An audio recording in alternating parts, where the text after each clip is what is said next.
니체의 잠언 1. 스스로를 아는 것부터 시작하라. 자신에 대해 얼버무리거나 스스로에게 거짓말하며 살지 말라. 자신에 대해서는 늘 성실하며 자신이 대체 어떤 인간인지, 어떤 마음의 습성을 가지고 있는지, 어떤 사고방식과 반응을 보이는지 잘 알고 있어야 한다. 자신을 잘 알지 못하면 사랑을 사랑으로서 느낄 수 없기에 사랑하기 위해, 사랑받기 위해 먼저 스스로를 아는 것부터 시작하라. 2. 자신을 늘 새롭게 하라. 과거에는 틀림없는 진실이라 생각했던 것이 지금은 잘못된 것으로 여겨진다. 과거에 이것만큼은 확고한 신조라 여기던 것이 이제는 아닐지도 모른다는 생각이 든다. 그 같은 변화를 자신이 어려서, 깊이가 없어서, 세상을 몰라서라는 이유로 그저 묻어두지 마라. 그 무렵의 당신에게는 그렇게 사고하고 느낄 필요가 있었기 때문이다. 당시의 수준에서는 그것이 진리요 신조였다. 인간은 늘 껍질을 벗고 새로워진다.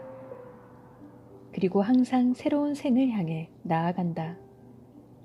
그렇기에 과거에는 필요했던 것이 지금은 필요치 않게 되어버린 것에 불과하다. 그러므로 스스로를 비판하는 것, 타인의 비판에 귀 기울이는 것은 자신의 껍질을 벗는 일과 다름없다. 한층 새로운 자신이 되기 위한 탈바꿈인 것이다. 3. 자신을 발견하고자 하는 이에게 자신이 어떤 사람인지 이해하기 원하는 사람은 이 질문을 자신을 향해 던져 대답하라. 첫 번째, 지금까지 자신이 진실로 사랑한 것은 무엇인가? 두 번째, 자신의 영혼이 더 높은 차원을 향하도록 이끌어준 것은 무엇이었는가?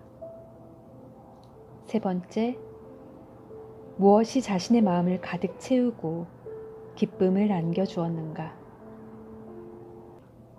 네 번째, 지금까지 자신은 어떠한 것에 몰입하였는가? 이 질문에 대답했을 때 자신의 본질이 뚜렷해질 것이다. 그것이 바로 당신이다. 4. 무엇인가를 위해 행동하지 마라. 아무리 좋아 보이는 행동이라도 무엇을 위해서 행하는 것은 비열하고 탐욕적이다.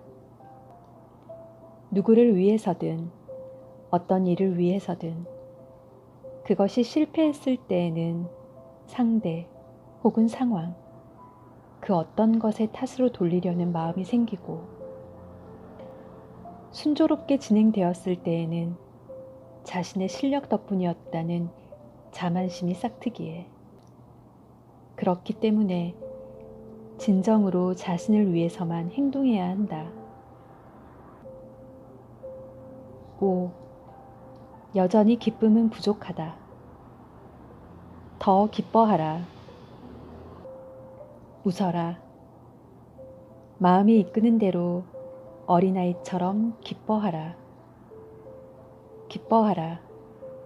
이 인생을 기뻐하라. 즐겁게 살아라. 지혜로워라. 기쁨을 품어라. 가능하다면 현명함도 더하라.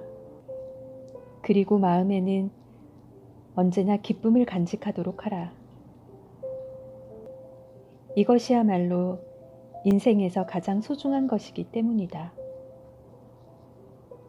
6. 일이란 좋은 것이다. 직업은 우리 생활을 지탱해주는 기반이 된다. 기반이 없다면 인간은 살아갈 수 없다. 일에 종사한다는 것은 우리를 악으로부터 멀어지게 한다. 쓸데없는 망상을 품는 것조차 잊게 만든다. 기분 좋은 피로와 보수까지 선사한다. 7. 시작하기에 시작된다. 모든 것의 시작은 위험하다. 그러나 무엇을 막론하고 시작하지 않으면 아무것도 시작되지 않는다. 8. 높아지기 위해 버려라. 인생은 그리 길지 않다. 때문에 우리가 무엇을 시작할 기회는 늘 지금 이 순간밖에 없다. 그리고 불필요한 것들을 벗어나 말끔히 털어버리지 않으면 안 된다. 그러나 무엇을 버릴 것인가에 대하여 고민할 필요는 없다. 당신이 열심히 행동하는 동안 불필요한 것은 저절로 멀어지기 때문이다. 그렇게 우리 몸은 더욱 가벼워지고 목표한 높은 곳으로 한 걸음 더 나아간다. 9. 조금의 억울함도 없는 삶을 살아라. 지금 이 인생을 다시 한번 완전히 똑같이 살아도 좋다는 마음으로 살아라. 10. 매일의 역사를 만들라. 역사라는 게 자신과는 동떨어진 무관한 것 또는 도서관 낡은 책장 속 책증으로 여긴다. 그러나 우리들 한 사람 한 사람에게도 역사는 분명 존재한다. 그것은 매일의 역사다. 현재 오늘 하루 자신이 무엇을 어떻게 행동하는가 그것이 매일의 역사의 한 페이지를 장식한다. 겁먹거나 허둥대지 않고 오늘 하루를 마칠 수 있는가? 태만하게 아니면 용맹스럽게 도전할 것인가? 어제보다 좀 더 나은 방법을 생각해 무엇인가를 할 것인가? 그 같은 태도 하나하나가 자신의 매일의 역사를 만든다. 11. 체험만으로는 부족하다. 분명 체험 중요하다. 체험에 의해서 성장할 수 있다. 그러나 갖가지 체험을 많이 했다고 해서 다른 사람보다 무조건 훌륭하다고 말할 수는 없다. 체험 후 그것을 곰곰이 고찰하지 않는다면 무용지물이 될 뿐이다. 어떤 체험이든 깊이 사고하지 않으면 꼭꼭 씹어먹지 않으면 설사를 거듭하게 된다. 결국 아무것도 못 배우고 무엇도 자신의 것으로 만들지 못한다. 12. 인간적인 선과 악. 악이란 무엇인가? 사람을 모욕하는 것이다. 가장 인간적인 것이란 무엇인가? 어떤 사람에게도 창피를 안겨주지 않는 것이다. 사람이 얻는 자유란 무엇인가? 어떤 행위를 해도 자신에게 부끄럽지 않은 상태가 되는 것이다. 13. 읽어야 할 책.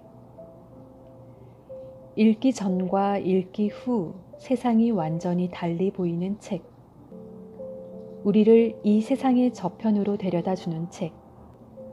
읽는 것만으로도 우리 마음이 맑게 정화되는 듯한 책. 새로운 지혜와 용기를 선사하는 책. 사랑과 미에 대한 새로운 인식, 새로운 관점을 안겨주는 책.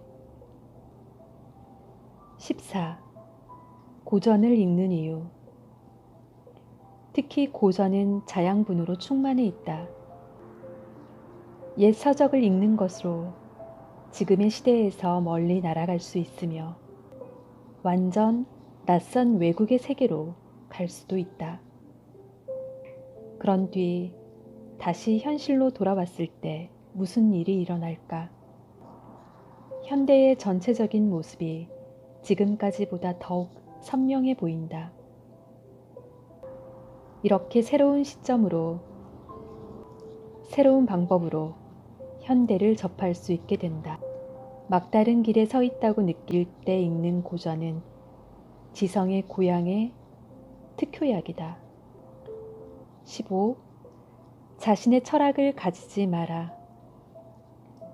일반적으로 철학을 가진다라고 말할 경우 어느 정도 굳어진 태도와 의견을 가지는 것을 의미한다.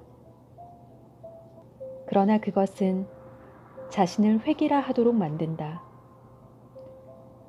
그런 철학을 갖기보다는 때때마다 인생이 들려주는 속삭임에 귀 기울이는 것이 낫다.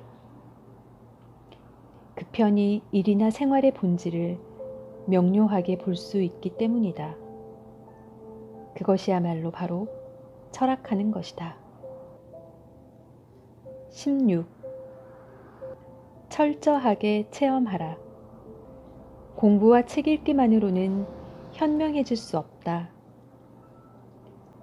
여러 가지 다양한 체험으로 현명해진다. 체험할 때 그것에 몰두하는 것이 중요하며 도중에 자신의 체험에 대해 냉정히 관찰하는 것은 좋지 않다. 그렇게 되면 전체를 차분히 마음껏 체험하지 못하기 때문이다. 반성, 관찰 등은 체험한 뒤에 이루어져야 한다. 그것에서 마침내 지혜라고 하는 것이 태어나기 때문이다. 17. 내 안에 고귀한 자신. 고귀한 자신과 불현듯 만나는 날이 있다. 평소의 자신이 아니라 좀 더 맑고 고귀한 자기 자신이 지금 이곳에 있다는 것을 은총과도 같이 깨닫는 순간이 있다. 그 순간을 소중히 여겨라. 니체의 마지막 잠언. 오직 자신만의 증인인 시련. 자신에게 시련을 주라. 아무도 모르는 오직 증인이라고는 자신뿐인 시련을 자신에게 주라. 수많은 시련을 이겨냈을 때 스스로 다시 평가하고 자신이 고상한 존재라는 사실을 깨달았을 때 비로소 진정한 자존심을 가질 수 있다. 이것은 강력한 자신감을 선사한다. 그것이 자신에 대한 보상이다.